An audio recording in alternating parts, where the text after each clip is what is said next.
हाँ तो नमस्कार प्यारे बच्चों। आज के इस वीडियो में हम लेकर के आए हैं आप सभी के लिए क्लास 10th के चैप्टर 1 के जितने भी इम्पोर्टेंट ऑब्जेक्टिव है वो सारे लेकर आए हैं। बस आप इतना क्लियर कर लेते हो तो चैप्टर 1 से जितने भी ऑब्जेक्टिव पूछे जाएंगे वो सबका जवाब आप आसानी तरीके से दे सकते हैं। तो चलिए आज के इस वीडियो को स्टार्ट करते हैं। अब वीडियो स्टार्ट करने से पहले मैं आप सभी को बता दूं कि अगर आप चैनल पर नए हो तो चैनल को सब्सक्राइब कर देना और वीडियो को लाइक जरूर करना। तो आइए यहाँ पे पहला जो क्वेश्चन है वो बहुत ही इम्पोर्टेंट है और कई बार इस टाइप का प्रश्न पूछा जा चुका है। कहा जा रहा है कि दो संख्याओं का महत्तम समापवर्ती एचसीएफ और लघुत्तम समापवर्ती एलसीएम का गुणनफल होता है। जैसे आप लोग पढ़े होंगे चैप्टर 1 में कि पहली संख्या और दूसरी संख्या जब रहता है तो उसका एलसीएम एचसीएफ कैसे निकलता है। तो मैं आप सभी को बता दूं कि आप सब पढ़े होंगे कि पहली संख्या और गुने दूसरी संख्या बराबर होता है लसा गुने मसा। तो यहाँ पे अगर बात करें तो उनके गुणनफलों के बराबर होता है। जैसे पहली संख्या अगर ए होगा दूसरी संख्या बी होगा तो ए गुना बी बराबर एलसीएम गुना एचसीएफ होता है। ठीक है, इसका right answer option number B हो जाएगा। इसके बाद यहाँ पर 2 नंबर क्वेश्चन है, यदि दो पूर्णांक ए और बी का एचसीएफ एक है और तो ए और बी को क्या कहते हैं। यहाँ पे बताना है जैसे कि दो पूर्णांक है ए और बी और इसका एचसीएफ अगर हम निकालेंगे तो एक आएगा। तो ए और बी को क्या कहेंगे, तो ए और बी को हम कहेंगे सहअभाज्य। क्या कहेंगे, सहअभाज्य संख्या है ये। बात समझ में आ रही है। ठीक है, इसके बाद आइए अगले प्रश्न को हम क्लियर करते हैं। यहाँ पे 3 नंबर जो क्वेश्चन है वो बोल रहा है कि √2 एक होती है। ये काफी बच्चों को पता होगा और ये काफी इंपॉर्टेंट भी है। 3 नंबर क्वेश्चन, ठीक है। √2 संख्या होती है, क्या ये परिमेय है या फिर अपरिमेय है या फिर एक पूर्णांक है या फिर प्राकृतिक संख्या है। तो आप सभी को मैं बता दूं कि जिसका वर्गमूल नहीं निकलता है, जैसे में 2 हो गया, 3 हो गया, 5 हो गया, 7 हो गया, 8 हो गया, 10 हो गया, 12 हो गया, तो जिसका वर्गमूल नहीं निकलता है वो हो जाता है अपरिमेय। और जिसका वर्गमूल निकल जाता है, जैसे में हो गया 4 हो गया, जैसे में 9 हो गया, जैसे में हो गया 16 हो गया, तो ऐसे जो होता है वर्गमूल जिसका निकल जाता है वो क्या हो जाता है, परिमेय हो जाता है। ठीक है, तो इसका राइट आंसर क्या हो जाएगा, ऑप्शन नंबर बी। इसके बाद आइए यहाँ पर चौथा क्वेश्चन है, 2 और 3 का एलसीएम क्या होगा। 2 और 3 का एलसीएम बताना है तो क्या हो जाएगा। जैसे देखिए यहाँ पे अगर एलसीएम निकालेंगे तो इसमें कोई चीज कॉमन नहीं है, तो जब कॉमन नहीं होता है तो गुना हो जाता है, तो 2 तिहाई कितना हो जाएगा, 6। इसका राइट आंसर ऑप्शन नंबर क्या हो जाएगा, डी हो जाएगा। और इसका एचसीएफ कितना आ जाएगा, तो एचसीएफ देखिए ये सहभाज्य है क्योंकि ये 2 है और इसके बाद लगातार ये 3 है, तो ये सहअभाज्य है, तो इसका एचसीएफ 1 हो जाएगा और एलसीएम क्या हो जाएगा, 6 हो जाएगा, गुना हो जाता है। ठीक है, इसके बाद यहाँ 5 नंबर जो क्वेश्चन है वो बोल के आ रहा है। 5 नंबर क्वेश्चन, किसी भी परिमेय संख्या को लिखा जा सकता है √a के रूप में, p बटा क्यू के रूप में, p गुना क्यू के रूप में या फिर q बटा p के रूप में। ठीक है, तो आप बताओ 5 का राइट आंसर क्या हो जाएगा। तो 5 का राइट आंसर हो जाएगा ऑप्शन नंबर बी। ठीक है, ऑप्शन नंबर बी हो जाएगा, यानी कि p बटा क्यू के रूप में हम लोग लिख देते हैं, जहाँ पे p क्या है, एक पूर्णांक है और q भी क्या है, एक पूर्णांक है। पूर्णांक मतलब प्राकृतिक संख्या, जानते हो ना, 1 2 3 4 5। ठीक है, और यहाँ पे अगर बात करेंगे क्यू के जगह पे 0 नहीं होना चाहिए। ठीक है, इसके बाद आइए यहाँ पे अगला प्रश्न को क्लियर करते हैं। यहाँ पे 6 नंबर जो क्वेश्चन है, पाई एक डैश डैश है, यानी कि पाई क्या है, पाई एक कैसी संख्या है, पूर्णांक है, परिमेय है या फिर प्राकृतिक है या फिर अपरिमेय है। देखिए अगर सिर्फ आपसे पाई पूछे तो पाई जो होता है वो अपरिमेय संख्या होता है। ठीक है, पाई जो होता है एक अपरिमेय संख्या होता है, लेकिन पाई का मान जो 22/7 होता है वो परिमेय होता है।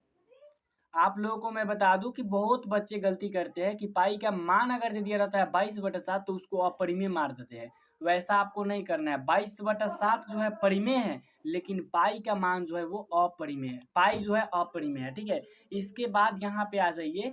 यहाँ पे 7 नंबर क्वेश्चन है, किसी संख्या को उसके अभाज्य गुणों के रूप में व्यक्त करना क्या कहलाता है। यहाँ पे क्या कहा जा रहा है कि कोई भी संख्या है तो उसके अभाज्य गुणनों के रूप में व्यक्त करना क्या कहलाता है, अभाज्य गुणनखंड कहलाता है। जैसे 8 को तोड़ते नहीं है 2 से, फिर लगाते 2 2 करके, तो उसको क्या कहते हैं, अभाज्य गुणनखंड कहते हैं। ठीक है, इसके बाद आइए 8 नंबर प्रश्न जो है, यदि दो संख्याओं का एचसीएफ 1 और उनका एलसीएम 60 हो तो उनका गुणनफल क्या होगा। तो पीछे हम क्या बताए आप लोगों को कि दो संख्याओं का गुणनफल जो होता है एलसीएम गुना एचसीएफ के बराबर होता है। तो 60 में अगर हम 1 से गुना करेंगे तो 60 आएगा।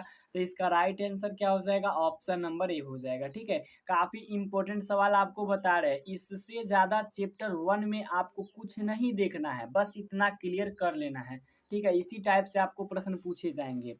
फिर कह रहा है किसी भी दो धनात्मक पूर्णांक का एचसीएफ और एलसीएम का गुणनफल होता है। अब कोई भी धनात्मक पूर्णांक है जैसे 4, 5 कुछ भी हो गया, तो उसका एलसीएम और एचसीएफ का गुणनफल क्या होता है? तो उन दोनों का गुणनफल के बराबर होता है। ठीक है, जैसे कि अभी हम आपको बताया ना पीछे कि दो संख्याओं का गुणनफल बराबर होता है एचसीएफ गुना एलसीएम। ठीक है, इसके बाद आइए यहाँ पर 10 नंबर क्वेश्चन है, जीरो को किसी भी संख्या से गुना करने पर कौन सी संख्या आती है? ये प्रश्न आपके बोर्ड एग्जाम में देखने को मिल जाएगा। ठीक है, तो जीरो को किसी भी संख्या से अगर हम गुना करेंगे तो वह संख्या जीरो हो जाती है। ठीक है, वह संख्या क्या हो जाती है? जीरो हो जाती है। और किसी भी संख्या को अगर हम जीरो से भाग देंगे, जीरो से अगर भाग देंगे तो वह सीमित हो जाएगी। ठीक है, लेकिन यहाँ पे हमको क्या करना है? गुना करना है। इसके बाद 11 नंबर क्वेश्चन, √3 एक है डैश डैश। अभी जैसे आपको मैंने बताया कि जिसका वर्गमूल जो है नहीं टूटता है वो क्या हो जाता है? अपरिमेय हो जाता है। और जिसका वर्गमूल टूट जाता है वो क्या हो जाता है? परिमेय हो जाता है। तो इसका वर्गमूल टूटेगा नहीं, तो इसका right answer option number C हो जाएगा, अपरिमेय संख्या हो जाएगा। ठीक है, इसके बाद यहाँ पर 12 नंबर क्वेश्चन है, 13 एक डैश डैश है। अब आपको बताना है 13 क्या है? सम संख्या है, विषम संख्या है, अभाज्य संख्या या फिर संयोज्य है। तो यहाँ पे सबसे पहले चीज तो ये विषम संख्या हो ही जाएगा। ठीक है, इसके बाद अगर अभाज्य की बात कर लेते हैं, पहले ऑप्शन नंबर बी को देखते हैं। तो अभाज्य में क्या होता है कि वैसी संख्या जो स्वयं और एक को छोड़कर किसी दूसरी संख्या से नहीं कटे। ठीक है, तो 13 नंबर जो हो जाएगा ये अभाज्य संख्या भी हो जाएगा और यहाँ पे बात करें तो ये विषम संख्या भी हो जाएगा। तो आप कौन सा ऑप्शन को चूज कीजिएगा? तो आप ऑप्शन नंबर बी को सही कीजिएगा। ठीक है, ऑप्शन नंबर बी अभाज्य संख्या को। इसके बाद आइए यहाँ पे 14 नंबर जो क्वेश्चन, अच्छा 13 नंबर, ये दोबारा 13 नंबर आ गया, नंबर में थोड़ा मिस्टेक हो गया। ठीक है, आइए इसको देखते हैं। किसी भी संख्या को p बटा क्यू में रूप में नहीं लिखा जा सकता है तो वह संख्या क्या होगी? ठीक है, अब कोई भी संख्या है तो उसको p बटा के रूप में नहीं लिखेंगे। तो सबसे पहले आप ये जानिए कि किसको p बटा क्यू के रूप में लिखते हैं। तो परिमेय संख्या को लिखते हैं, तो किसको नहीं लिखेंगे? तो अपरिमेय संख्या को हम p बटा क्यू के रूप में नहीं लिख सकते हैं। बस अपना से आंसर को बना लेना है। इसके बाद आइए यहाँ पे 14 नंबर क्वेश्चन है, √49 बराबर डैश। अब यहाँ पे 49 का वर्गमूल निकालना है। तो जब आप वर्गमूल निकालिएगा तो आपका आएगा 7 गुना 7।